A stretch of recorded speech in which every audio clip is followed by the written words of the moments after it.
My name is Robert Meyer Burnett, and you are about to listen to a Sunset Sea production.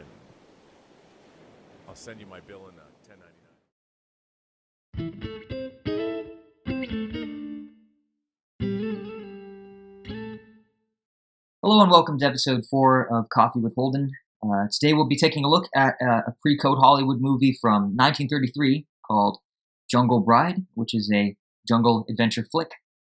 It was the last film directed by Harry O. Hoyt, who was known for his 1925 film adaptation of Sir Arthur Conan Doyle, who is, of course, most well known for his Sherlock Holmes series, his stories about the famous London detective. Sir Arthur Conan Doyle, he also wrote this novel called The Lost World, which was about a land in which prehistoric creatures still roam the earth, and that was a movie that Hoyt adapted in 1925, probably his best known work. So this one, Jungle Bride, this was his last one in 1933, the last movie that he directed. So for this review, I'll be going through everything that happens in the movie, then weighing its merits afterwards, then telling you about some of the things I would have done to make the movie a little better, some revisions, if you will, or like my version of the movie.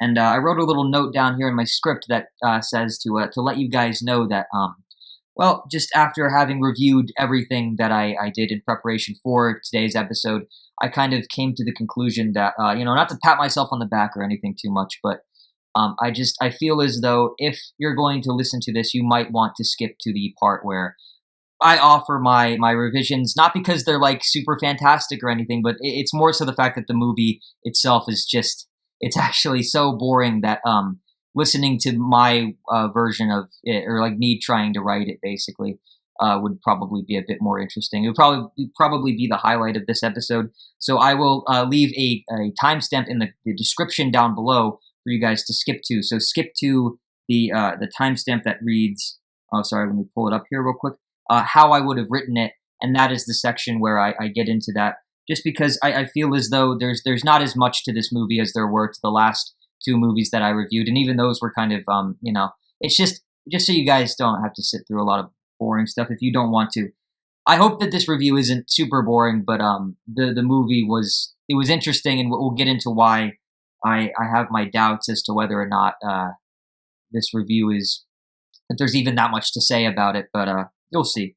But the long and short of it is that I genuinely don't believe that this movie had enough material to pick from, but maybe that's just my fault. Maybe I didn't dive into it as much as I should have, but only time will tell. So yeah, without much further ado, let's get started. Let's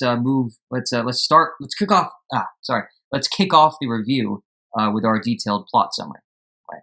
So in the movie, there are four main characters. Right. There's Gordon, a man named Gordon Wayne, a man named John Franklin, a man named Eddie Stephen, and a woman named Doris Evans. Right. And Doris Evans, Doris's brother, has been arrested for murder. Right. But Doris believes that Gordon, who was the first man, was the one who did it. So she gets her fiancé John, who's the second man, who is a reporter, who works as a reporter, to help her follow Gordon and get him convicted in order to clear her brother's name, because she thinks her brother is innocent. She thinks that Gordon framed her brother in order to get out of being in prison, because he's a famous, I should have established this, Gordon is a famous actor and entertainer, so she believes that in order to preserve his public reputation, he threw his friend, who was Doris's brother, under the bus, and so Doris's brother is now in prison suffering wrongfully for the crime that Gordon apparently committed, at least to her. At least that's how she sees things, right?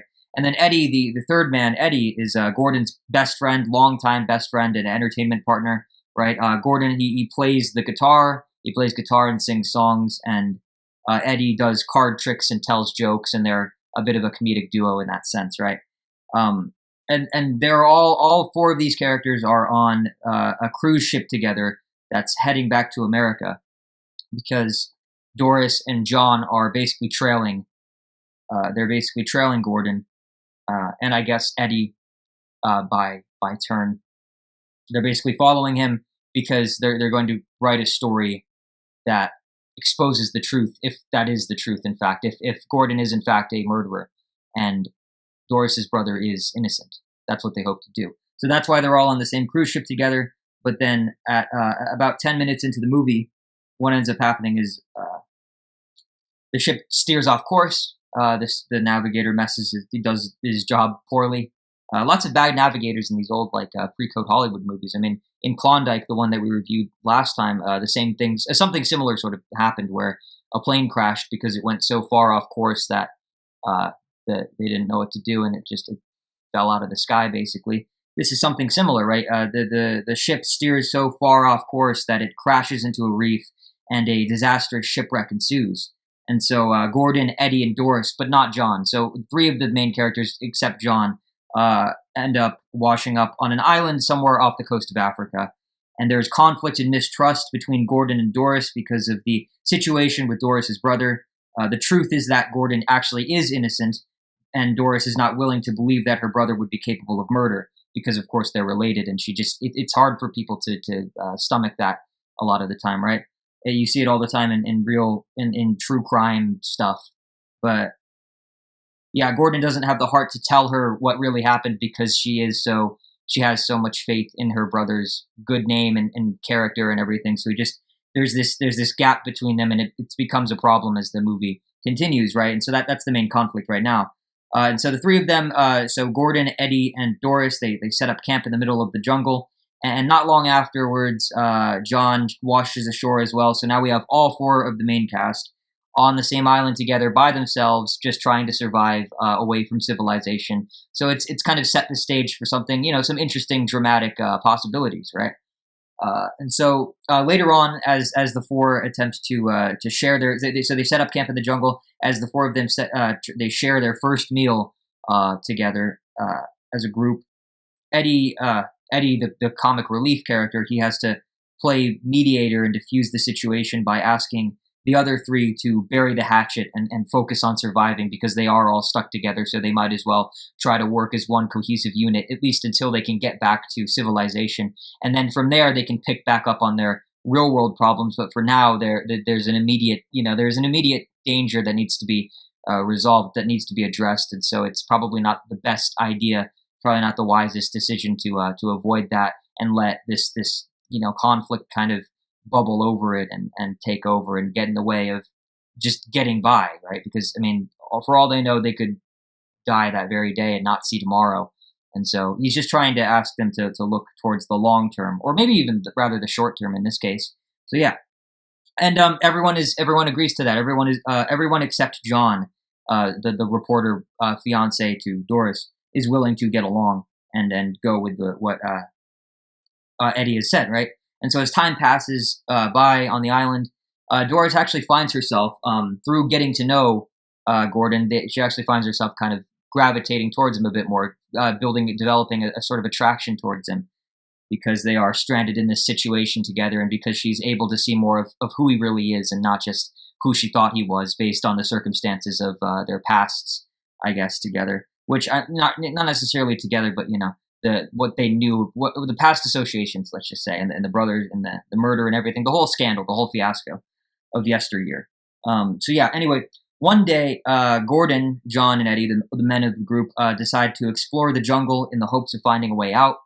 However, the island that they're on is populated by many dangerous exotic animals, right? Everything from parrots to monkeys to hippos to lions. Not that parrots are necessarily dangerous, but that's the kind of wildlife, that's the flora and fauna that we're dealing with on this island off the shore of Africa, right? And so Gordon gets a bad feeling half midway through their journey about leaving Doris all by herself back at camp. He doesn't feel like she's safe there, and so he breaks off from the other 2 to go check on her. And back at camp, Doris is washing some of her clothes in a stream when all of a sudden a lion comes up from behind her and gets ready to just maul her to death, basically. So Gordon's instincts were correct. He had a premonition in that sense, right? But before the lion can, I guess, have his way, not really have his way, but eat Doris alive, Gordon wrestles it to the ground and stabs it to death and takes care of the situation. Real alpha male stuff, as they say. And so he gets scratched on the arm in the process, and Doris wraps it up for him. And this is kind of the moment where they get really close, because now not only has he pretty much, so now it's interesting, right? Because not only has he moved away from being Doris's brother's potential being a potential murderer, right? Not only has Gordon moved away from being a potential murderer in the eyes of Doris, but he's also literally saved his life. So he hasn't. So now it's almost to the point where he hasn't taken a life; he's actually saved one. So now he's kind of out of the clear, or in the clear in a lot of ways, at least with her.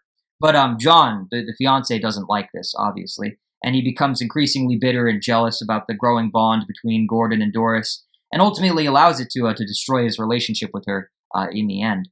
But yeah, it's all because he's basically just hell bent on convicting Gordon the moment they return to civilization, and he's not willing to bury the hatchet. Even though the other two get along together very well, John has this chip on his shoulder that he never lets go of. He just lets it build up more and more and more until it until it collapses, and I'll tell you how in a bit. But yeah. So then after that, there's this one night where Gordon and John get into a brief argument over Gordon's guitar playing, because they're all just sitting by the fireplace, campfire, and then Gordon, because he is an entertainer, he's strumming along on the guitar that did survive the shipwreck. He's just strumming along to it, and John's annoyed by it because John really doesn't like Gordon at all, obviously. And so Gordon decides to take the guitar to a hill. There's this hill by the shore, and it has a nice view of the ocean, and it's all just the vast, not emptiness, but just openness, I guess, of the sea. And so it's a really nice view. It's a really good place to do something like that. And so that's where he takes his guitar to continue playing. And he builds a bonfire up there and enjoys the view as he sings a song about jungle life. And it's just this nice little, thing. And Doris, when Gordon leaves, Doris also leaves, but they don't leave together. They don't go to the same place. It's just that Gordon goes up to the hill to play guitar by himself, while Doris she's so put off by John's aggressiveness and just bitterness.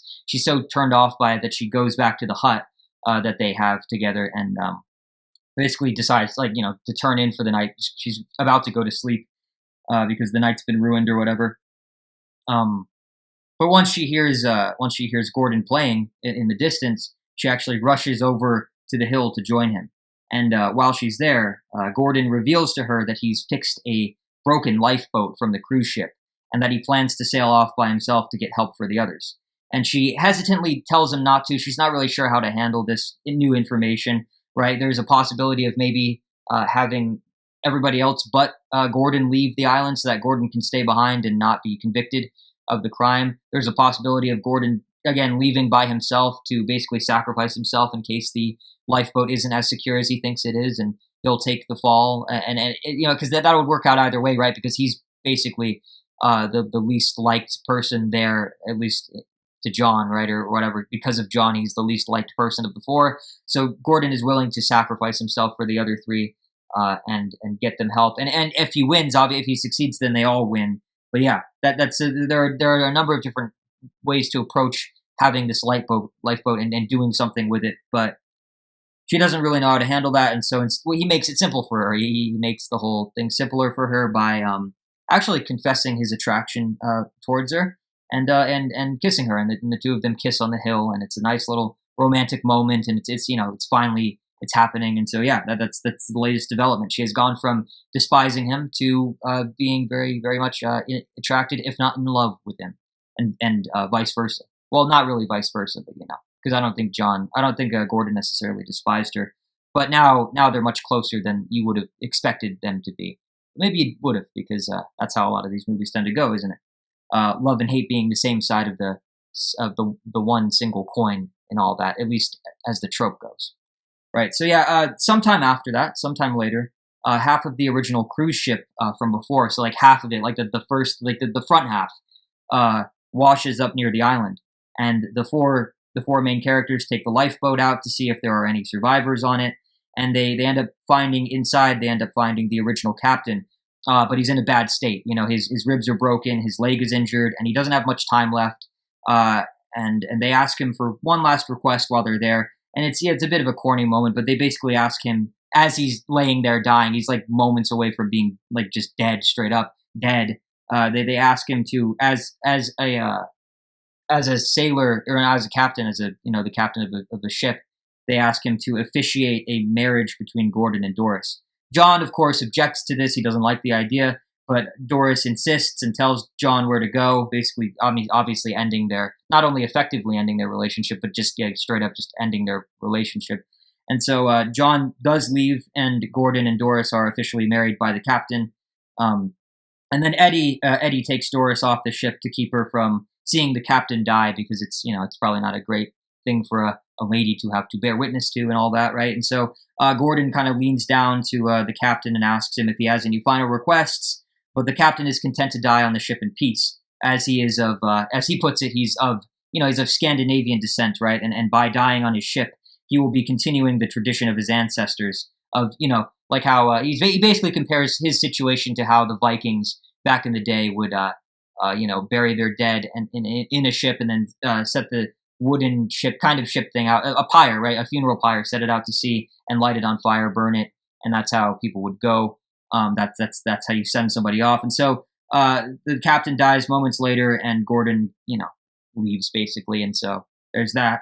And then so back on the island a little later, Eddie and Doris eventually they spot a new ship in the distance, and they go to hail it. And so rescue is imminent, it seems. Gordon hears about this, but before he can join them, John attempts to place Gordon under arrest. They're both in the hut that John and Doris built together, right? Where they were staying. And so Gordon tries to push past John and avoid any sort of confrontation at all, but John pulls a gun out, so then it gets pretty serious. Then the situation is very much escalated, right? And the two start fighting from there. And Gordon knocks the gun out of John's hand. They throw fists for a bit, and Gordon comes out on top, knocking John to the ground unconscious. Doris walks in a short while later, and all John can do is look up at her before closing his eyes again. Basically a failure through and through, right? He's lost in every possible way. Lost his girl, lost the fight, lost his, sense of moral superiority over Gordon, and so on and so forth, and I guess his journalistic integrity as well, if that was something that he ever had to begin with. But he's pretty much a veritable loser in this case, as the movie portrays him, right? And so then from there, the movie basically just ends with Eddie, Doris, and John all leaving on the ship, while Gordon stays behind to, I guess, I don't think they really addressed it, but I guess the implication is that he stays on the island to avoid going to prison for a murder that he did not commit, right? He doesn't want to be charged with murder, he doesn't want to deal with all of that, so he stays on the island. And because he kicked John's ass, John can't really do anything about that, right? So he's just going to stay there, he's going to chill. And then sometime after that, Doris actually returns to retrieve him, basically, letting him know that the ship that she arrived on will return in 10 days, and that the two of them will then proceed to spend the duration of those 10 days celebrating their honeymoon on the island together, basically. So they're gonna get it on for like a week and a half or something.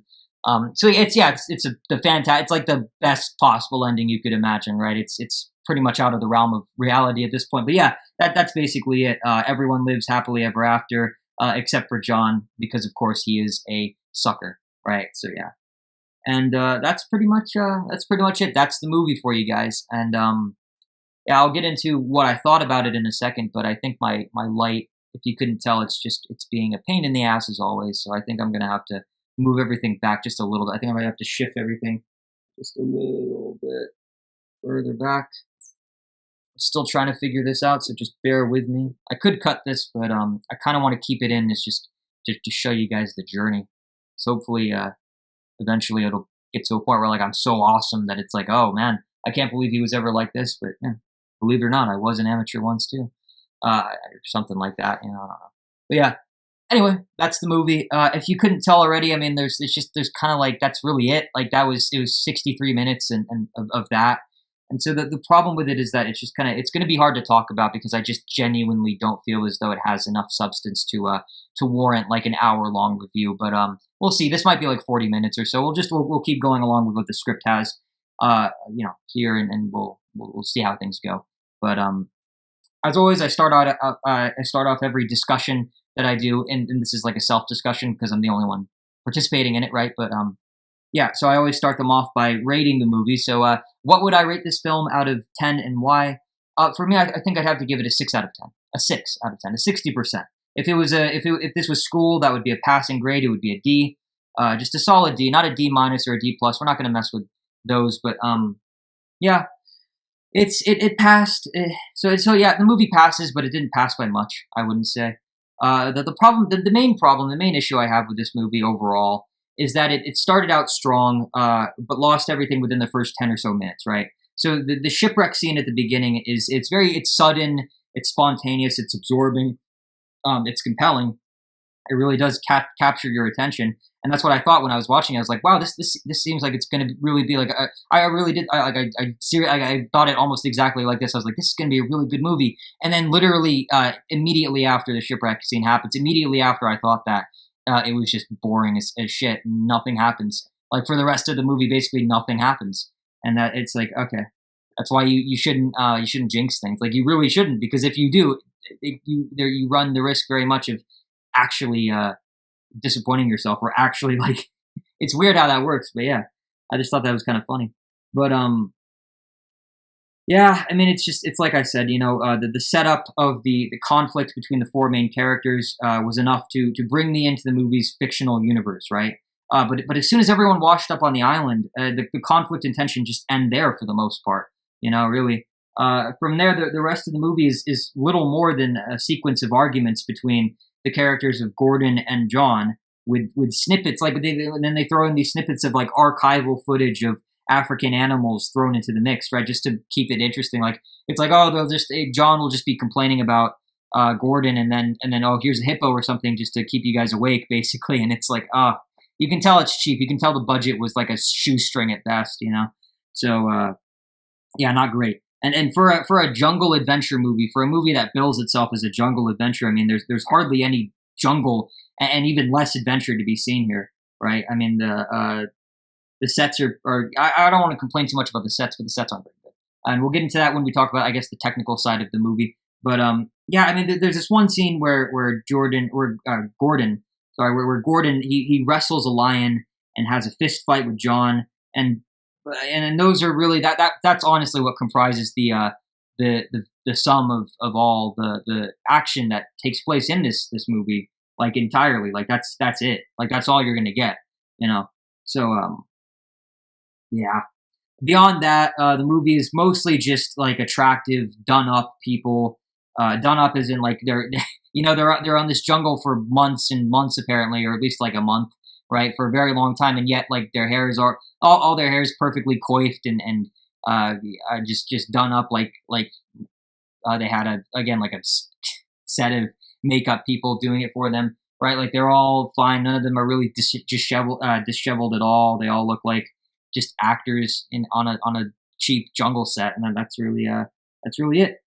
Walking around those cheap jungle sets, doing mildly comedic things at times, or at other times getting into arguments that are meant to, I guess, add up to a final tension that never fully materializes itself by the end of the film. And everything that is set up culminates ultimately in a 2-minute fist fight that Gordon wins by a veritable landslide, I would say. It's like it's not even close. And as soon as it's over, all the other pieces fall into place very conveniently. Yeah, very conveniently fall into place. And you get the typical happily ever after, which isn't necessarily a bad thing in and of itself, but I think it is. I think it becomes one when it becomes a cheap cliche when the writers haven't fully earned such a resolution. You have to have a proper journey to get there. Otherwise, it really is just sort of like, okay, you guys aren't even trying at this point. If you guys don't care, then why should anybody else care? So that's really my main problem with the movie, is that it's a lot of fluffy, time-wasting static for the most part, unfortunately. Like Klondike 1932, though, there's a whole heap of wasted potential here. And the reason I decided to watch this in the first place, like why I picked this out of all of the, tons of, there's like over 100, like over 150 movies to choose from this pre-Code Hollywood era. Why I chose this one in particular was because I thought the synopsis to it was kind of funny, right? And the synopsis goes as follows. It says, so the movie, as they put it, it's about a newsman, his fiancee, and a wanted man, all shipwrecked on the way to Africa. And you'd think a concept like that would make for a funner, would make like an hour or so of like good fun. But instead of actually doing anything with it, the people who made this apparently just wanted to squeeze a movie out unceremoniously and call it a day. And that's really the problem, is that there isn't much here, plain and simple, And there's no reason for that to be the case, really. It's like there are so many different possible narrative combinations that you could plug into a concept like this that would make it fresh and compelling. But this is just another obscure cinematic work that deserves its obscurity. It earned its obscurity. You know, it doesn't really warrant anything more, because at its best, I guess at its best, I would describe it as a pre-code Hollywood guilty pleasure. But there's only minimal but a guilty pleasure that only has minimal pleasure to be taken from it, and no real reason to be guilty about watching it, right? Because, like, I don't know, I would say like the most controversial, it's a pretty conventional, tame, boring movie. It's like no one would look at you for enjoying this and go like, are you serious? Like, you really like that? Like, it doesn't even warrant those kinds of that emotional of a response from anybody, I don't think. And that's like the worst thing that a movie can do, is just like be bleh, just give you nothing, just blah blah blah, you know. But yeah, I mean, and I guess if you want to talk about controversy or whatever, or guilty pleasure, it's like at its spiciest, if you want to call it that, at its spiciest, you have a brief shot in the middle of the movie where you can see a bit of like side breast from the actress playing Doris, Anita Page, who's actually interesting. She had a weird career. Like, she stopped doing movies kind of at the in the early 20th century. I think it was like she stopped making movies in like the 30s, I think, maybe 40s, maybe 50s, maybe, not sure. But then, like, towards the end of her life, she actually came back and did a bunch of and did some stuff in the 90s and the 2000s. But it was all like, it's kind of depressing because it was all just like directed DVD, like horror stuff. But I thought that was kind of weird, right? Like, someone who had like a pretty accomplished acting career back in the beginning of back in, like, I guess like the 20s, 30s, 40s, however long it was. I'm sorry, I didn't properly research this, but yeah, what I do remember is that she was in like and then like later towards the end of the century, she comes back and then at the start of the 21st century, she does like a bunch of she does like this weird, like, obscure horror movie stuff, which I thought was just kind of interesting. It's like, it's interesting, but it's also kind of sad too, I'm not gonna lie. She has a great look, like she is very she has that presence, at least in terms of aesthetics. And I don't necessarily think that she's a bad actress. It's just that she had no chance in this movie to shine because they didn't do anything with her character. So I would blame the director and the script more so than I would her. I think that she does have that look. She has like a Betty Page look, and I think it's very appropriate. It's very fitting for the era of film in which she is, into which she worked, in which she was most active. So yeah, but I don't know. So yeah, that one little bit of, like, funny little, like, I guess partial nudity or whatever, like that and nothing. It gives you a whole lot of nothing when all is said and done, when you add it all up together.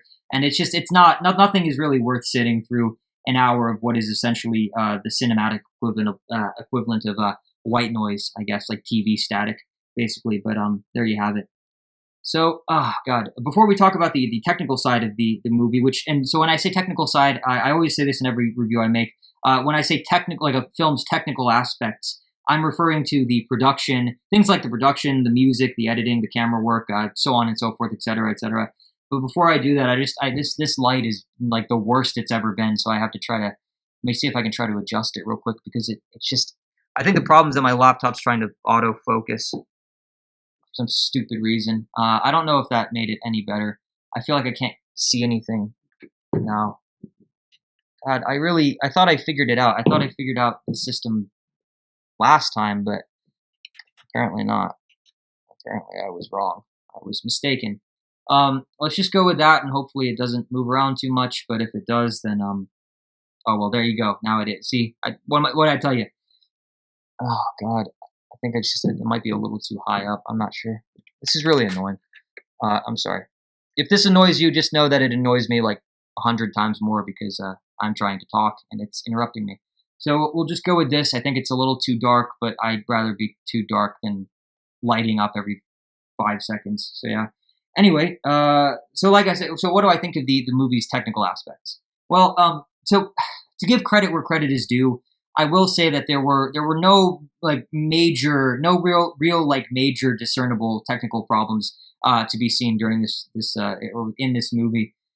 There's some Foley missing and if you don't know what Foley is, it's basically like sound effects that they add that movie people, I guess, add in after the fact to try to immerse the viewer in whatever the scene is more. So it's like, I don't know, let's say if someone like if there's like a scene of a guy riding a horse, someone will then like record like themselves clapping or something to make the sound of the horse's hooves, because they couldn't record the horse actually running for whatever reason, or so they do that, or they do stick in like archival recordings of horse, hooves like clamping and stuff. But that's basically what they do. It's just, it's sounds that they add in after the fact to help enhance the viewing experience, right? And help the viewer immerse themselves in the story a little more in the film. It's part of the movie magic and all that, right? So yeah, in this movie though, there's some Foley missing from the fist fight scene, the great fist fight scene between Gordon and John, where some of the punches they land without impact, whereas others do. So like, sometimes like Gordon will go to punch John and there won't be any sound at all, and then he'll punch him again, and then there'll be like a little poof. So it's like they just, at that point, that's just laziness, isn't it? It's like, you guys, you clearly put it in some of the parts. You clearly did add it to some of the punches that needed that sound, but you didn't add it to others. So I just don't understand why you left it incomplete. You didn't do your job like 100%. So it's just a little weird to me. But yeah, but that's just, I don't know. That's like so small. It's a nitpick. So I can't really say too much more about it beyond that, right? And then there's also this other thing. I guess the other major, they're not major, but the only other really thing I have to address is how at the beginning, during the shipwreck sequence, we are shown shots of the workers shoveling coal in to fuel the ship down below, right? They're putting it in to keep the ship moving, and they're below deck, and for some reason the footage for all of that is sped up for some reason. So anytime you see the workers down in the ship down below deck, like they're just, everything's all, it's like fast forwarded. They sped up the footage for some weird reason, and then also during some of the shots of the ship's passengers running for the lifeboats during the shipwreck sequence again, those are also sped up, and there's nothing necessarily wrong with sped up footage, not intrinsically or inherently, but I just don't really get why they needed to do it here. Do you know what I mean? Like it didn't entirely fit in with what was happening on screen, and it didn't fit in with the tone that the movie had established beforehand prior. So I don't know. It was probably, I have a feeling that it was probably just like an industry standard back then to do that at that particular point in movie history or whatever. But yeah, I don't know. It was weird. But those are really the only nitpicks I had regarding like technical goofs, and they're so negligible that there's hardly any reason to give the movie flack for them, honestly. So I won't even, like, I didn't even consider those in when I gave it a 6 out of 10. They just don't factor into it because they're just, it doesn't really matter, right? So because I think it's just, I think we got to prioritize like our criticisms with this one. I think, the real problems with this movie lie in the story and in the script, and we'll get more into that soon. But for now, before I start talking about the characters, let me try to see if I can figure this out, because this is really annoying. I don't know why it does this every time I try to record. This is going to culminate in me just smashing this light to pieces, which sucks because I use it to read, so I really don't want to do that. not that there's like a big danger that I will, but still, like, geez, come on, like every time. I don't know. It's like you think you figure it out, you figured it out, and then it's just like poof, poof, poof, and it's because of my laptop too. It's not even the light. It's my laptop's being an idiot. It's like, why can't anything ever just go like 100%? Why does there always have to be like one thing that's pulling you down? One thing that's keeping you back. So from greatness, I guess, from perfection, from the best movie review YouTube channel ever or whatever. Well, there you go. See, there, like I said, maybe I just have to. Maybe it's me. I don't know. Maybe I should step back a little more. Hold on. I'm gonna leave this all in so you guys can see the struggle, right? I'll try to speak up a little louder because I am a little further away from the thing now. But I think from now on, I'm probably just gonna have to sit here, which is kind of annoying. But I think I did last time anyway. So I gotta figure this all out. Now we know though. Now we know that the more distance we put between me and this godforsaken light, the less likely it is that it's going to become an issue in the recording. Right. So I got my script here. Let's continue rolling with it. So now, what did I think of the characters? Well, since there really are only 4, I guess I'll just talk about the main 4, right? I think Gordon, so he's the protagonist. I think Gordon is a good protagonist. I will say that, right? He has the he has the look, he has the charisma, he carries himself well. The only issue I have with him really is his voice. I think that for a character like him, it should probably be just a little deeper. It's not awful, but but of course that's not entirely something that the actor or anybody can really do anything about. So it's not really part of my critique of him or the characters in general. Just a mild observation, I guess. Yeah, but I don't know. You'd expect someone like him to have like a Tyrone Powers kind of voice, but he's a few. I don't know what you would call it, like a few levels above that, maybe. It's not like he's not like, hey, I'm Gordon or whatever. He doesn't talk like that, but it's just like it's not what I imagined a character like him would or just a person like him in general would sound like. Maybe that's just me being weird or whatever. But yeah, of all the three protagonists from the three pre-code Hollywood movies that I've seen so far in this marathon so far, I would say that Gordon was certainly the best, and I would say best by a long shot. And it makes sense that the actor who played him was actually most well-known, well-regarded for his Western roles, right? And because I think he fits into that Western hero mold pretty well, I would say. And yeah, makes sense to me. So and you get an aspect of that in this movie as well, even though it's not necessarily a Western. I mean, he does carry himself like a Western or like a cowboy hero type, right? Like he's a loner, he's a misunderstood. He's got the world against him and all that, but he really has good intentions and whatnot. Like that's you get a little bit of all of that in his character, in the portrayal of his character in this film, right? And so Doris, as for Doris, the female lead and his love interest and eventually his wife, actually by the very end of the movie, Doris, she has a good look to her, and she doesn't have any problem dealing with and when I say good look, I mean like she has a lot of aesthetic value, because I don't like how people seem to kind of associate that like having a good look, or like when I feel like people sort of underappreciate the value of aesthetic, of aesthetics in film and entertainment and stuff in general, right? It's super important. Like that's half of the battle, is basically making sure that you get the right person who has the right look, who suits whatever it is that you're trying to do in whatever it is that you're trying to do, right? Like you want like the best Juliet, you want the best Lady Macbeth, you want the best everything, you want the best Morgana, let's just say. It's like you need people who can convey a certain thing just by existing, right? Who can convey a certain message, who can have a certain presence just based on the way they look. There's nothing necessarily superficial about that at all. It's actually just it's basic human nature. And so I don't like it when people either underplay or just like stay up criticize or like write out the possibility of there being a difference between like good aesthetics and bad aesthetics, or just not really even taking that into consideration at all. I think aesthetics are one of the most important. They're probably the second most important aspect of entertainment in general.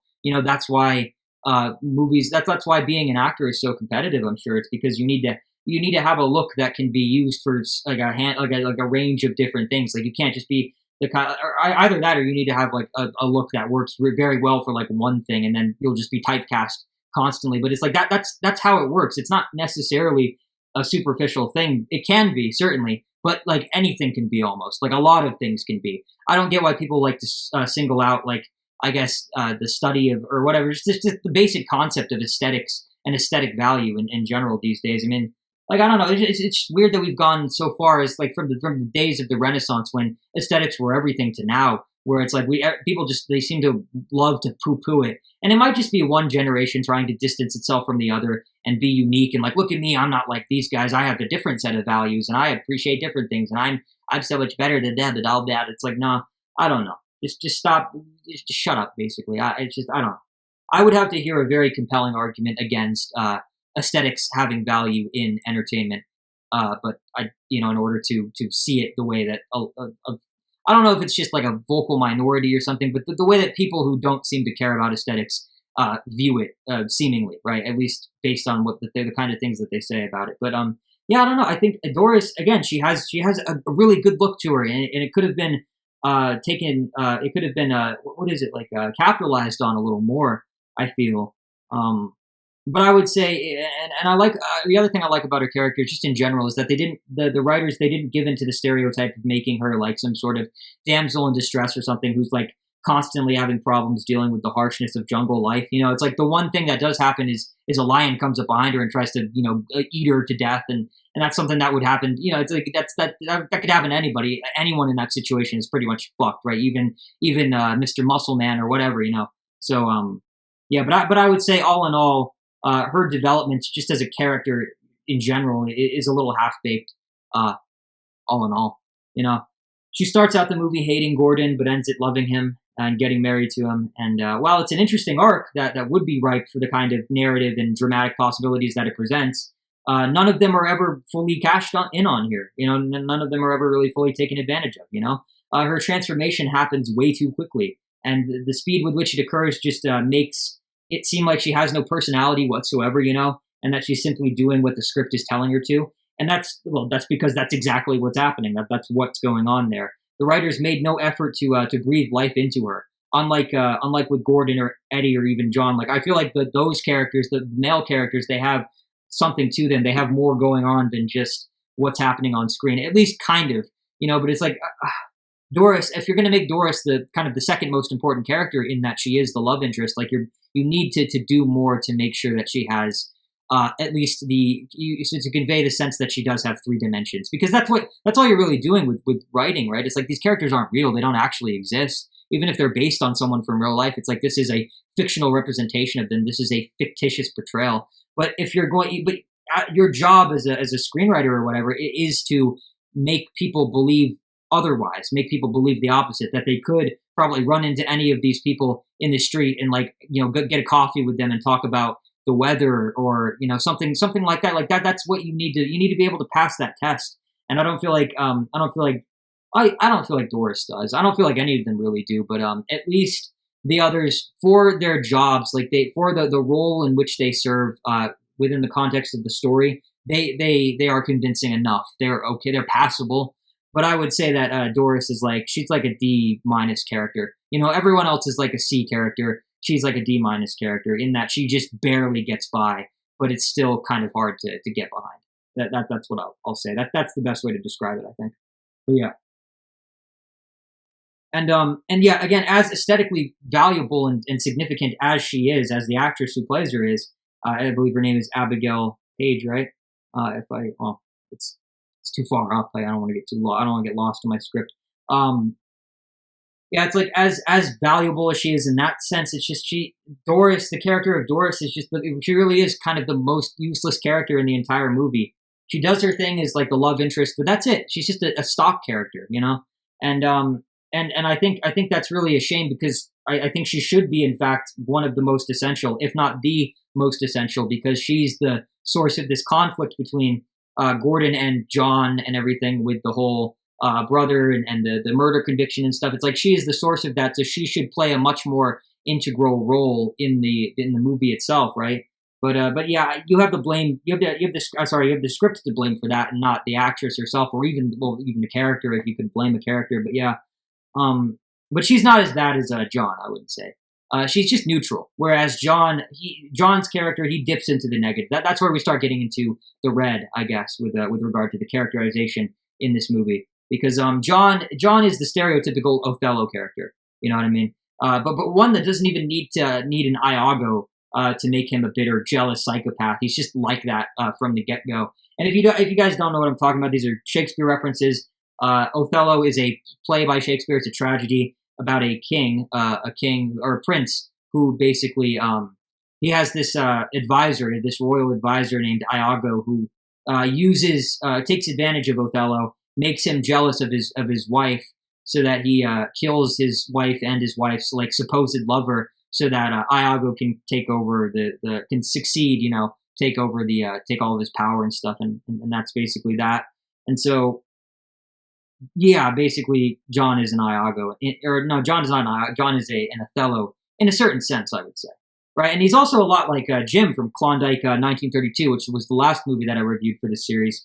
And yeah, and that just, to me, that just really solidifies the fact that he is that Jim and John and all these people, they're just instances of the same stock character, just bland stock character. It's just their not really real thing, just a kind of like a narrative tool, just as much of a narrative tool as the Force is in Star Wars, or as I don't know, something the invisibility cloak is in Harry Potter, just something like that. Except those things, and the major difference between those things and like a stock character like John or Jim is just the fact that like at least those are fleshed out. At least those are given context within the realm of the universe in which the story is set. Right? It's like you don't really get any of that here. There are no frills like that. It is just like plot point A, B, C, D, E, F, whatever, on and on until the movie's over. And these are just the tools to get you there, and that's it. That's all they are. They're just tools. They're not real.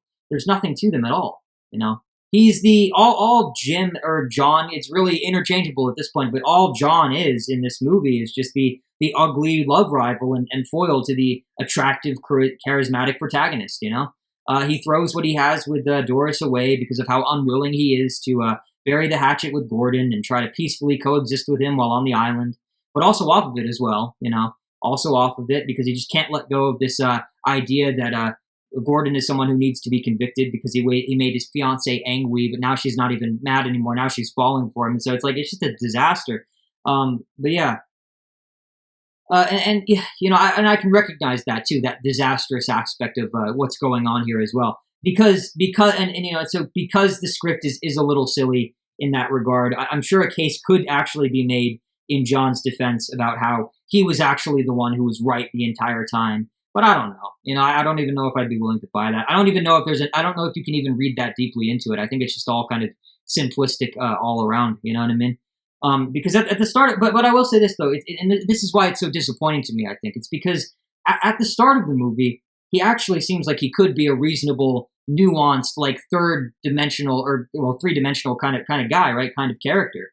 Because when he's listening to Gordon try to tell his side of the story about the murder during the bar scene in the ship, and I didn't mention this, I forgot to mention this in the plot summary I gave earlier, but so at the beginning before the ship crashes, Gordon is in a bar on the ship. Basically, he has like a crowd of people around him because he's an actor, he's a celebrity basically, right? So he has all these admirers around him, and they're all getting drunk, and Gordon decides to use that moment to kind of tell the story of what happened with Doris's brother and the whole situation and everything. But before he can do it, the people in the crowd, he basically realizes that the people he had been spending the entire cruise with aren't his friends, that they're just superficial groupies. You know, they don't really care about him. They don't have his best interests at heart. And in fact, that you know, a lot of them are just they're just hanging out with him because they actually think that he did kill someone, and so they're just hanging out with him for the novelty of spending time with a murderer. Like that's how kind of vapid they are. And so in that scene, it's weird because you get these shots of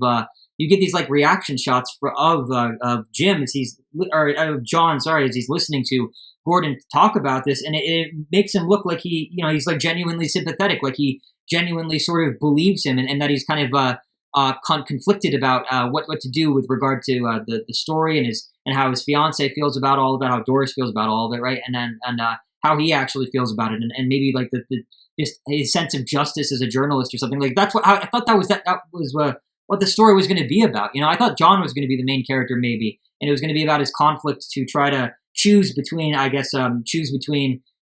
making Doris happy and doing what's right with regard to Gordon. But I get that would have made a much better story in my opinion, and that's actually the basis of my rewrite for this movie that we'll get into at the designated time. But yeah, that's pretty much the gist of what I've got going on with that, and that's basically pretty much the gist of why I don't like John as a character, because it seems like that is the person he should have been, but instead he's a two-dimensional caricature when all is said and done. You know, there's really not much to him. And so when he's listening to Gordon try to tell his side of the story there, it almost seems as though it seems like the film is trying to imply that he could be swayed to Gordon's side. He's not necessarily there yet, but he's open to hearing him out. That's the impression you get. But nope, you know, it doesn't happen like that at all, because the second they land on the island, it's like all nuance is sapped out of the character altogether, and he becomes the two-dimensional, jealous fiance stock character that he is. And I honestly have nothing more to say to him about that beyond that.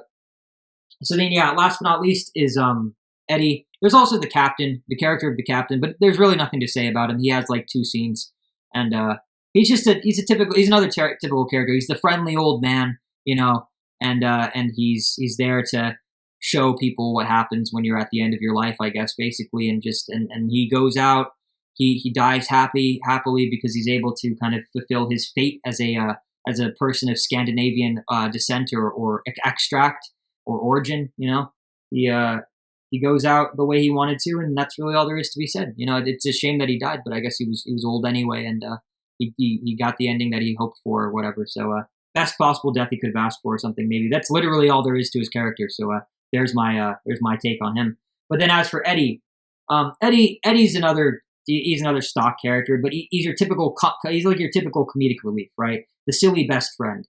But the difference between him and John is that it's actually I feel like it's okay for Eddie to be that way, because in his case the actor plays the role quite well, and the character's role within the context of the story. I mean, he's pretty useless. I'm not gonna lie.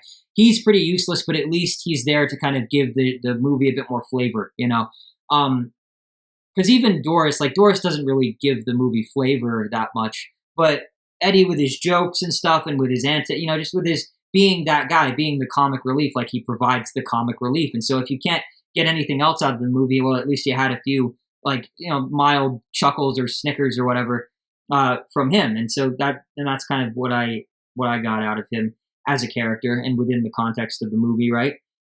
But yeah, I mean, even with him, even as the silly best friend, it's like I thought there was more to explore with him, especially with regard to his relationship with Gordon, right? Because they have a throwaway line in the beginning of the movie where they establish that they've been friends for life, like they've been friends for a very long time, for years and years. And so it would have been nice to get into more of their past together, and I guess the conflict of Eddie wanting to tell Doris about, and there's also, that's another thing I didn't mention in the plot summary as well, is how there's a point in the movie where Eddie actually wants to tell Doris about the truth, basically the truth about her brother, that her brother was a murderer, and that her brother is a killer, is capable of murder, right? And he actually did the crime that he's doing the time for now, right? But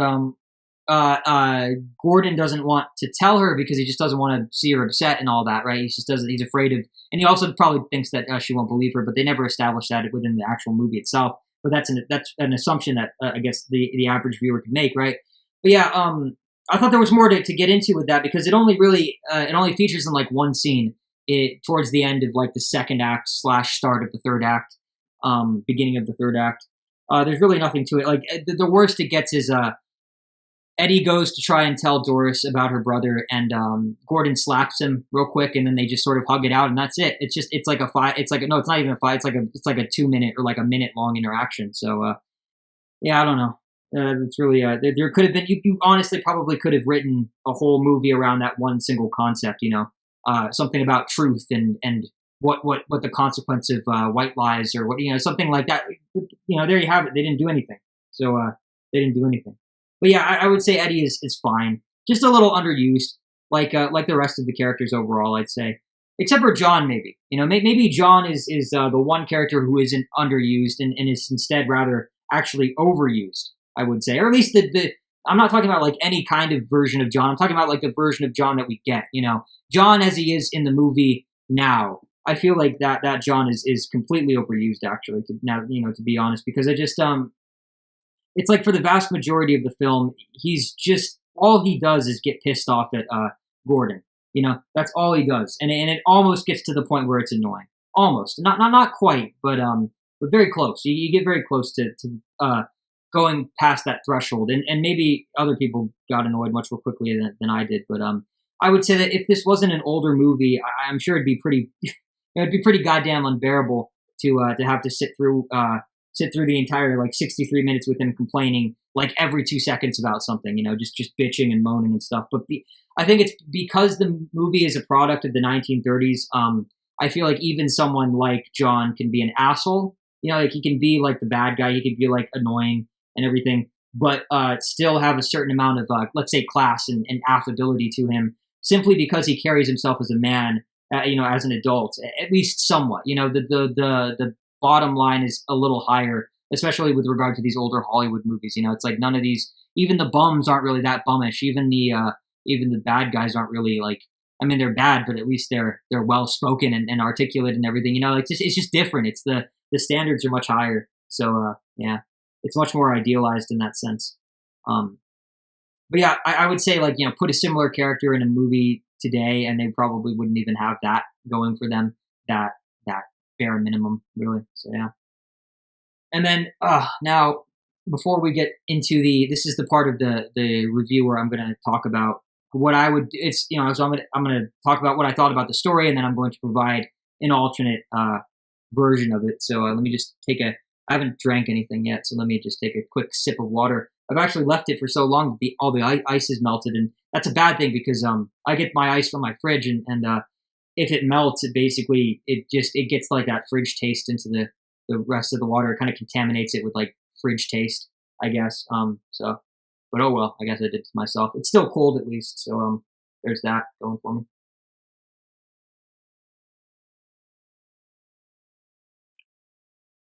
Yeah, the ice just makes everything like that much more rancid. But anyway, 21st century first world problems and all that, right? So yeah, I didn't actually write anything about how I felt about the movie in this section, or I mean the story of the movie. So the question that I wrote here was what did I think of the story itself? And that's a good question because it's like what did I actually think of the story itself? I didn't write anything here because I was just going to move immediately into the discussion about like the revisions and everything. But I guess instead, well, I don't know. Can I even come up with something like this is why I didn't write anything, because I genuinely don't think I have anything to say.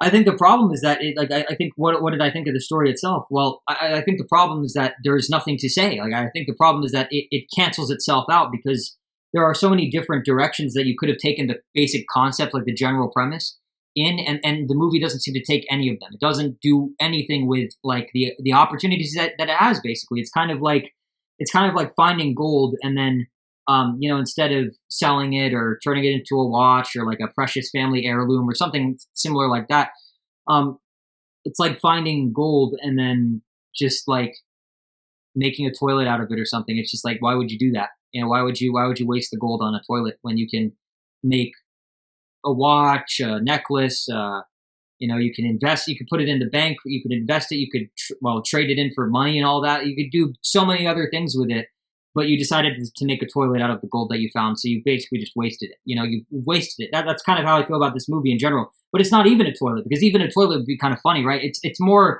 weirder than that. It's more random. It's more mundane. It's like taking all of that gold and making a golden, like a solid gold paperweight or something, or like a solid gold stapler. It's like, why would you need that? That's just so useless. That's not even funny at that point. It's just completely pointless. But there you go, right? Or like golden socks. Well, even that would be kind of funny, right? So just something weird, like just something pointless like that. Like a golden salt and pepper shaker. It's like, why would you need your salt and pepper to come from a solid gold, shaker? It doesn't make any sense to me, right? But yeah. So I guess the way I would do the movie. So like I said, you can take a concept like the one that they have in this film and take it in many different directions. And so I think for the sake of brevity, I'll only go with one, right? And so how I would do it, how I would make my own version of,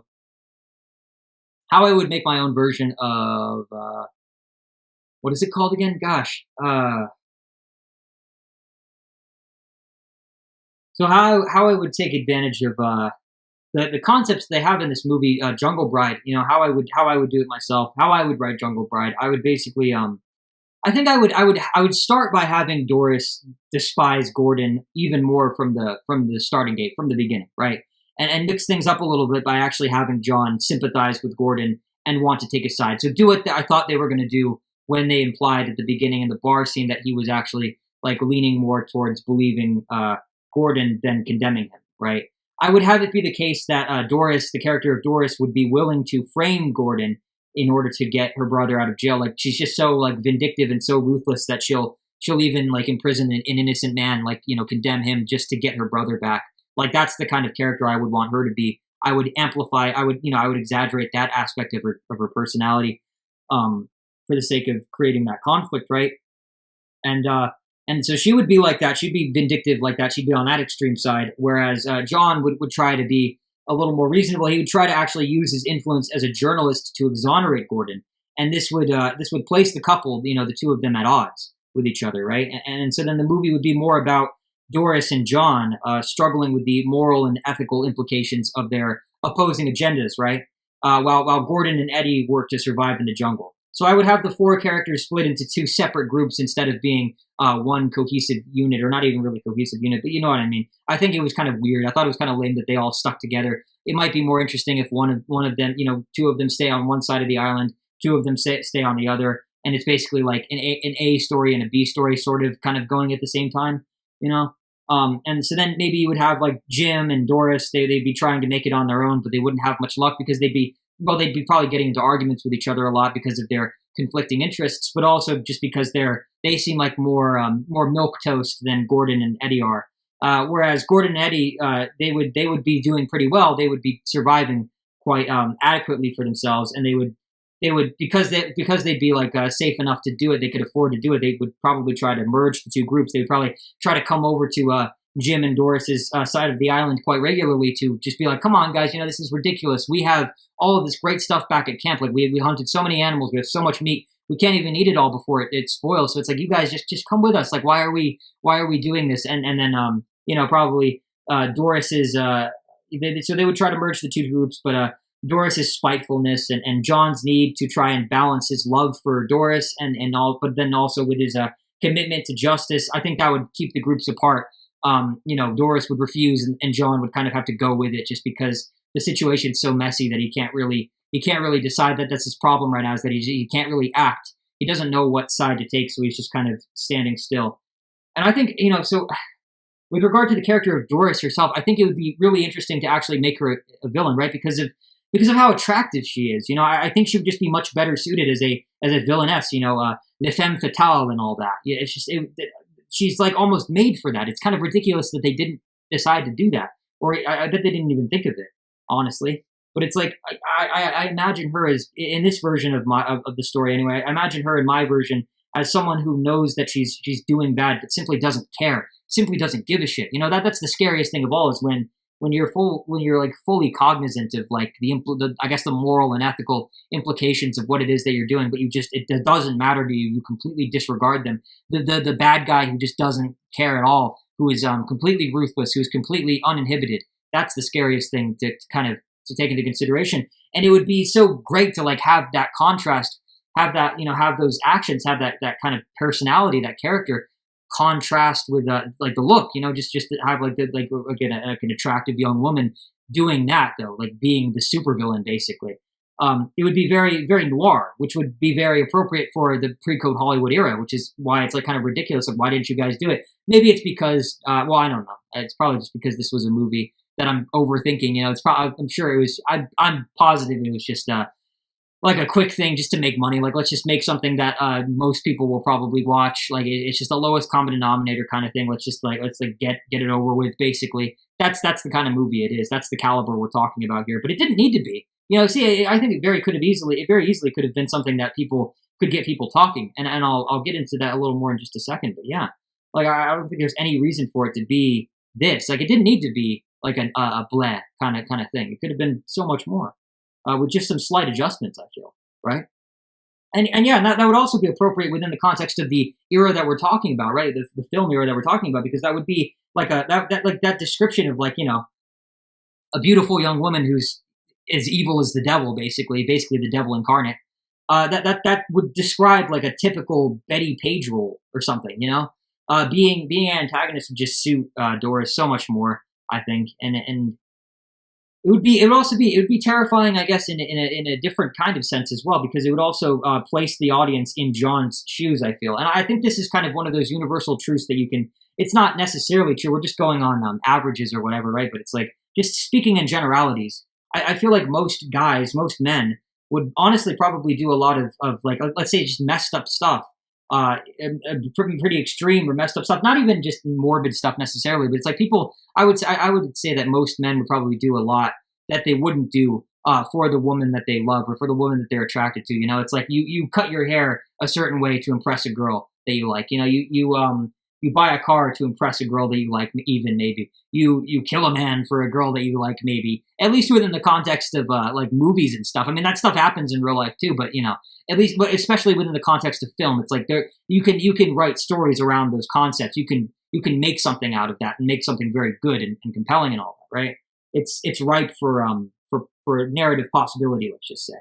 So yeah, I feel like having Doris as an antagonist, it would take advantage of that aspect of our basic human nature, kind of what is it like? Take advantage of it and use it against us, exploit it for the sake of morbid, dramatic exploration, and I think it would make it a lot more interesting. And then as for Eddie, as for the character of Eddie, I think honestly he as the comedic relief, as the comic relief, I feel like he would honestly be probably be more useful dead than alive, at least within the context of like the movie itself, right? Because I feel like it would have more impact if he were to be, let's say, like eaten by a lion or something at some point. Maybe he gets attacked by a lion while he's out in the woods, while he and Gordon are out in the jungle, kind of gathering berries or whatever materials. And Gordon is the only one who bears witness to it, and he can't do anything about it. And he just has to watch as his friend is like mauled to death in this gruesome little scene or whatever. And then the other side of the problem with that is that he's the only one who's there, and so he's the only one who sees it. He's the only one who can confirm what happened, right? And so it would be really bad because not only would his death devastate Gordon, but it would also not only would Eddie's death devastate Gordon, right? But it would also be a case where like John and Doris they have no idea what actually happened, and it might lead to a situation where like Gordon comes to the other two to like beg them to like help him bury Eddie or something, or like come back. It's like maybe be like, okay, Eddie's dead now. Like I need to be with you guys now. Like I need help, like or something. And maybe that'll be a point in this other version of the movie where Doris uses that to become even more suspicious of him than ever before, right? Because she'd be looking at the optics of that whole situation from her already like really biased, like really tinted perspective, and she might even do it on purpose. Like she might even take that as an opportunity to turn John against Gordon once and for all, and kind of eliminate the possibility of him ever trying to help Gordon out. Like that, it could be really something really brutal like that, something pretty dark. And so, and I think that in turn would then conflict John's perspective on the whole thing even more, regardless of whether Doris is doing it on purpose or not. And I think honestly it would be better left ambiguous, for the audience to decide, so that people could discuss this, because people love talking about their interpretations of movies. So I think it would make for good conversation. It would generate interest. It would perpetuate interest as well. But yeah, and so I think everyone from that point forward would be against Gordon, and they may even from there the two of them might even force him further into the jungle, into like the dangerous part of the jungle, and he'd be forced to fend for himself, like right in the heart, right in the center of the island, like where all the animals are, alone, all by himself, And so yeah, let me just take a sip of water real quick.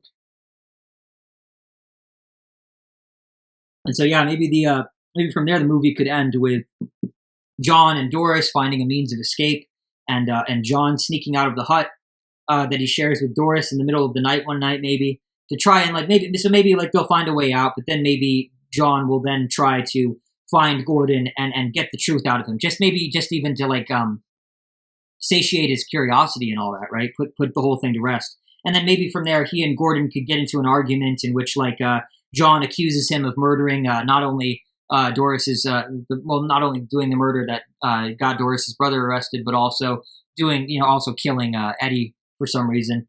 He might blame that. He might insinuate that to him, or he might just straight up tell him like, "I think you killed Eddie." Like how, or he might be like, "I don't know, like how are these lines usually written?" It's probably something like, "Well, how is Eddie dead then? If you're not really a killer, how is Eddie? Why was Eddie? How was Eddie mauled by that lion if you're not the killer you say you are?" Or something like that. If you don't have homicidal tendencies after all, and it's something like that, just something to accusatory, and that might make Gordon really mad. That might piss him off. That might offend him because, think about the situation. It would make sense why this could happen because look at everything around him, right? Like not only has Gordon just lost his best friend, but he's stranded on a desert island jungle island with two people that hate him, that hate his guts. He has no one in the world now. He's been forced to survive in the heart of the jungle for like probably like a week now or whatever, just a while, let's say. And he's just fed up. Like he's gotten to the point where everything's just all these stressors. They've just exacerbated the situation to a boiling point, to where it's boiling over now, right? The pot has the lid is blown off the pot, let's just say, and Gordon might yell at John for that, and John might suddenly become afraid for his life. He might think that Gordon is mentally unstable because of the very visceral reaction he has to his accusation. And so from there, there's like both sides are just both sides aren't necessarily wrong. It's just they're different and they're not seeing each other, and that might be the tragedy of it, right? Is that it's just all one big misunderstanding. Like that's how a lot of tragedies usually play out, like with like Hamlet, let's say, or something, right? There's an aspect of misunderstanding in there, isn't there? But yeah, it's like, and then I would say, yeah, with all of this going on, it would all probably culminate in like this massive fight between the two, and they're just going at it, like they're like going at it, but they're trying to like kill each other too, like genuinely, like there's so much rage that they can't even, so much blind rage that they're not even in control of themselves anymore. They are fighting like animals, like they have, and that could be another aspect of it too. Like with a lot of these jungle adventure stories, one of the themes is sort of civilization versus savagery, right? And so maybe this is the point where they kind of pull a Lord of the Flies and become just pure animals, and that could be another kind of thematic flavoring or something, you could say, right? Add-on. I can't think of spice, seasoning. I don't know. But yeah, and then maybe the fight ends. Maybe the fight could end with John accidentally killing Gordon. Sorry, accidentally just hitting him too many times, and he's dead, and he's just like, oh shit, I killed the killer. Apparently, I killed the convicted, the alleged killer, and so then he would bury him in the jungle and move on, maybe, right? And so then from there, the next morning, John and Doris they would leave the island on their makeshift raft or whatever, and eventually get picked up by a passing ship, and then they would be free. They're going to be all right by the end of the movie. That the movie lets you know that they're free and they're alive and they're about to return to their lives back in America before very long. In no time they'll be back to business as usual.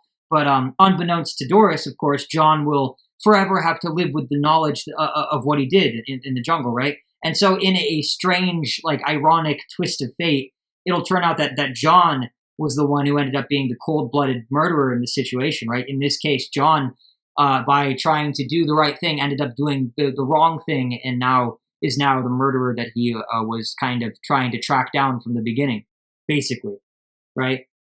And I think it would make it better, to be honest. I think it would make it more interesting if it was left ambiguous, if it was left unrevealed to the audience whether or not Gordon was actually guilty of the crime that Doris accused him of, right?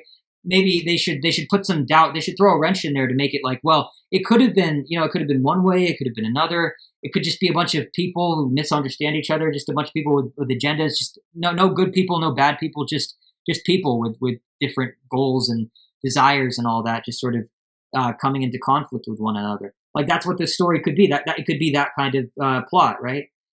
And I think the ambiguity would be good. I think the ambiguity would be important because I think there should be doubt because not only with whether or not Gordon was actually the one who killed the person that Doris's brother killed at the beginning or before the movie even starts, right? But also, I think there should be doubt as to whether or not Doris knows that John killed Gordon in the jungle. Like maybe there should be like some sign that she's like really happy to see him or something, or she's like really like, you're the greatest husband anyone could ever ask for. Like I knew I could count on you, or say something weird like that, and just be like, what? What does that mean? Does she know? How does she know? Was she watching? Did she set it up? And also, like, I guess it would also be interesting to make it ambiguous as to whether or not she's just like a loyal sister who's trying to clear her brother's name, or whether or not she's actually, or whether she's just a straight up psychopath who kind of orchestrated it all, like a mastermind who planned this all ahead of time and did it all on purpose and really is the bad guy, not just incidentally, but intentionally, right? I think all of those questions could be really interesting and give audiences like a lot of food for thought, I think, maybe. At least more than the original movie anyway, I don't know. But yeah, so yeah. Eddie, to summarize how this version of the movie goes, right? Eddie gets eaten by a lion. Gordon gets beaten to death in the jungle by John. And Doris is very likely a sociopath who planned out the whole thing the entire time. Maybe you can even go so far as to be like, well, she actually was the one who crashed the cruise ship to try to kill. Like maybe that could be another huge twist. Like maybe she was the one who steered the ship, like hijacked the ship, steered it off course so that it would run into the reef so that it would crash. She was willing, like maybe it's like so messed up that she was willing to she's like so bad that she was willing to kill everybody on the ship just to get, including herself and her husband, probably in order to avenge her brother. And then it just didn't turn out that way. That would be a really huge twist. That'd be great to see, actually, to be honest. But yeah, so yeah, and then I think and then John himself. So we talked about all the others. Eddie gets eaten. Gordon gets beat to death. Doris is probably crazy villainess, genius villainess. And John now, of course, he has to spend the rest of his life with her, she's nuts, and the knowledge that he killed a man who may or may not have been innocent the whole entire time, right? He's got to live with that. There's no going back from that now, So yeah, I think sure that a concept like this, I'm sure that a script like this is probably pretty dark by some people's standards, but I don't know. At least it would get audiences talking for a bit, just debating over what really happened and so forth. It's like I don't know. People still talk about The Shining today because there are things in there that are ambiguous and stuff. So I think it's a model that works. I think if you do it the right way, you can get some pretty interesting stuff.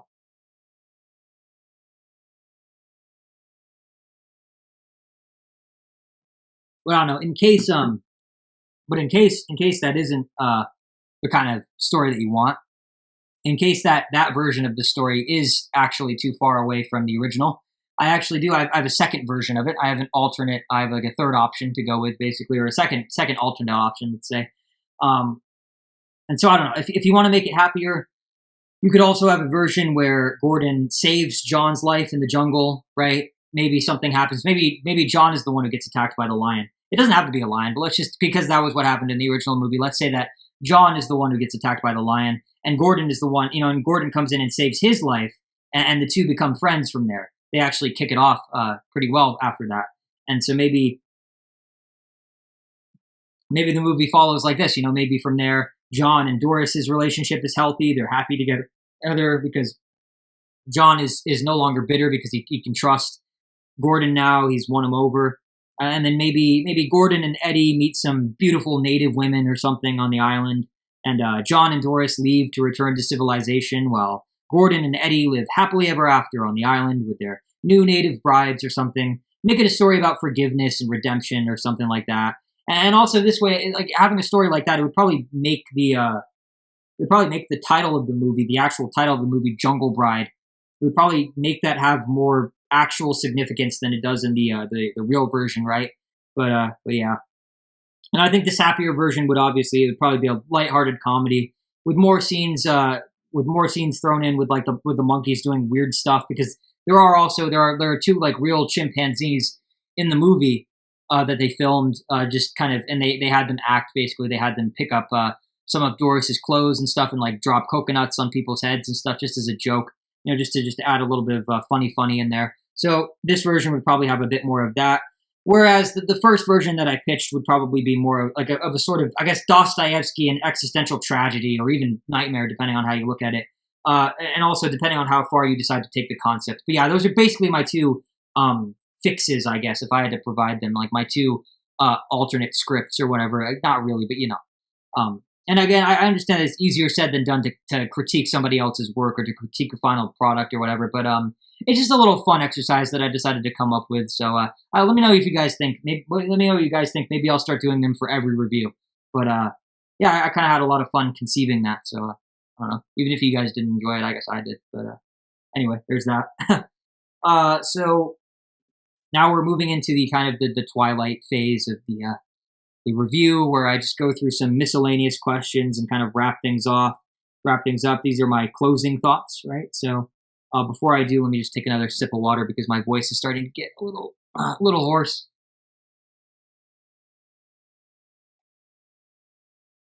it happens when you have to shout, you know. That's the only problem. That's the only thing I don't like about making videos is that the microphone doesn't pick it up as the same way it would if we were in the same room talking face to face. It wouldn't be the same thing at all. But is what it is. Not going to complain too much. But yeah, so to wrap up this discussion, what were some of my favorite scenes or moments? Well, I like the part where Gordon wrestled with the lion. I thought it was very well done. I have no idea at all if the lion was real or not. I think it was. I'm pretty sure it was, right? Like I don't know how they could fake it. Maybe not necessarily. What I mean by real is like I don't know if it was just part of like the footage that they had, like stock footage, or if they actually did bring a lion on set. I'm pretty sure they did though. I'm pretty sure they actually brought a lion on set. And but I'm just curious to know how it all worked out. Like well, what I want to learn about the movie, what I wanted to learn about the movie when I was doing research for it before I started recording this was I wanted to figure out how they treated the animals on set and what it was like to work with them as the actors, right, and as just the movie crew it's themselves, right. But and I want to know more specifically about that lion wrestling sequence, but it doesn't seem as if there's any actual information about it out on the internet. So I guess that's a dead end, I guess, unfortunately. But yeah, I don't know. It's weird. I have a feeling that because it was 1932. Again, not to you know. I'm sure I should probably give people the benefit of the doubt, but my assumption is that they probably didn't care too much about the animal rights or whatever, and that's why. Because I mean, that's why years later, it's like now they have to constantly in movies they have to constantly say like, oh, we've confirmed that no animals were harmed in the making of this film. I think the reason why they had to say that was probably because for a long time that wasn't the case, and so maybe. And it kind of sucks too because like there's like a baby monkey at one point and stuff. So it's like I want to know if they were actually treated right, or if it was just like you know, different standards for different times and all that. It's like a dark cloud that kind of looms over this generally pretty relatively like boring, mundane kind of movie. But it's just like I want to know. I need confirmation. I need to know that nothing happened to any of them. Because I mean, the actor like does. I'm pretty sure the actor like legitimately did like wrestle a lion. It might have been a trained lion or whatever, and like the guy might have had some experience doing it. But it's like I'm pretty sure he actually did. I don't think it was like a puppet or something. I think he pretended to kill him. Well, and then that's the thing too. It's like after he stabs the lion off screen, so I'm pretty sure he didn't actually kill anything. But then you see like the lion's corpse, and it looks like exactly like the other lion before. So. Like I don't know, like did they have enough of a budget to make like a fake lion, or did they kill the lion actually, like kill him and then just put him back there, like just put his corpse there? That's pretty fucked up, isn't it? And if that's the case, then why wouldn't they actually just kill it on screen? Like what it wasn't too much to actually kill it, but just not show people. But it would be too much to be honest about it. Like I don't know how to feel about that whole thing, but it's so completely ambiguous, and I really doubt I'll be able to find any answers about it. If you guys know anything, I mean, feel free to put it in the comment section down below. But yeah, it's interesting, and I kind of want to know how it is. I might research it myself a bit later, after I'm done recording this. But I don't know. So yeah, there's that. And then as for least favorite scenes and moments, pretty much any scene where John is complaining about Gordon, I would say. It's very overplayed. You know, I'm pretty sure the audience got the point the first 80 times that he did it, right? Like, yes, we get it. John does not like Gordon very much, and they're enemies. Yeah, yada yada yada. So then some of the movie's pros and strengths. Like I said before, I think it has a good basic premise, and the first 10 minutes are great. They're genuinely pretty, like, really good. The shipwreck sequence was pretty well done, and again, the lion wrestling sequence was visceral and genuinely like a bit tense to watch. Eddie is also a great comic relief character, and the pacing wasn't too much of an issue, even with very little going on in the narrative itself. Like I didn't feel like watching this movie was an excessive drag by any means. So yeah, like at least they didn't make it feel kind of as monotonous and numbing as it kind of was, I guess. So there's that. And then as for the other side of that, some of the movie's cons or weaknesses, I would just say like that the biggest sin that it commits is that there's no point in watching it. You know, it's a pointless movie to watch. It's bad, but it's the worst kind of bad. It's boring bad. You know, there isn't anything to say about it really one way or the other, right? It's caught in a sort of cinematic nexus or a no man's land. And if it were worse, because like, well, think about it like this, right? If it were worse, it would be funny, right? And if it were better, it would be compelling, or it would be good, and there'd be things that we could actually like really get into. I wouldn't have to like sit down and come up with my own like my own fanfic version of it, and I could just talk about. I could take all of the material from the source itself directly, but I had to kind of like maneuver it weird because it just didn't give me anything. It didn't give me anything to work with, and that's a shame. Because it's just like, as it stands, I think there's a genuine reason why it got left behind in the early 1930s. It was blah back then, and it's blah now, and I don't think there are any two ways about it. So yeah. And then any other final thoughts? We're coming up to the end of the review here. So last time, at the end of last episode, when I asked this question myself, I hoped for a movie. I responded by saying that I hoped for a movie that would be better than Klondike 1932.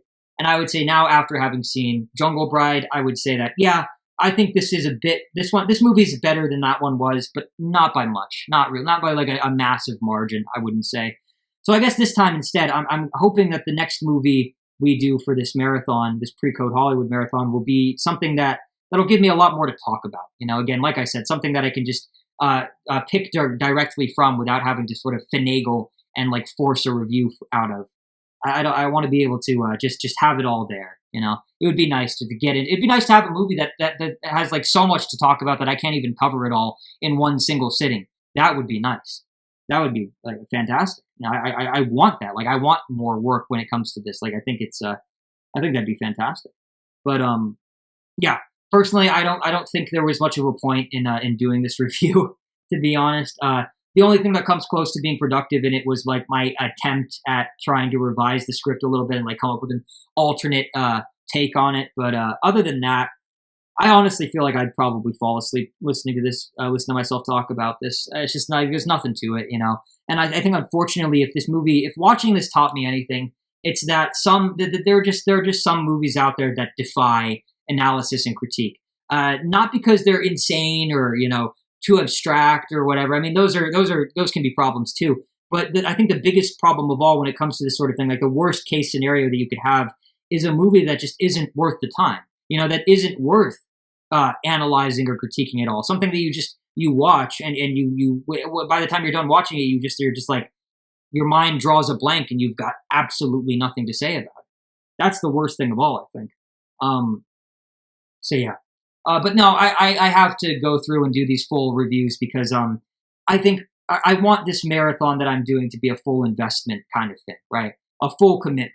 And so I will fully commit to every single part of it, even with regard to the movies that are a bit pointless to do this sort of treatment on, like this one was destined to be, I think.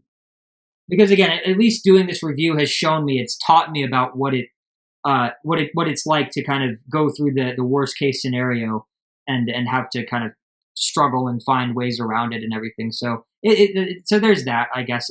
There's a silver lining to everything. None of these are a waste of time because every one I do is another episode logged, another episode's worth of experience behind me, right? So yeah. That's pretty much all for the review tonight, guys. Thank you so much for watching. Like, share, comment, and subscribe. Stay tuned for more episodes of Coffee with Holden and Imperial Tides. We'll be coming back to you guys on Friday with episode 9 of Berlin Alexanderplatz. And hopefully, because my co-host Simone, he's currently graduating from high school, so in the Philippines, and so he'll be done with that by the end of this week. And so hopefully, our hope is to try to finish the last 6 episodes of Berlin Alexanderplatz within 6 days. So like we'll do an episode a day until it's over, and hopefully that'll work, right? Hopefully we can get that done over this weekend, and hopefully we'll be done by next Wednesday. Basically, that's the goal. That's the best possible. That's the best case scenario. Hopefully we can achieve it. And yeah, take care and bye for now.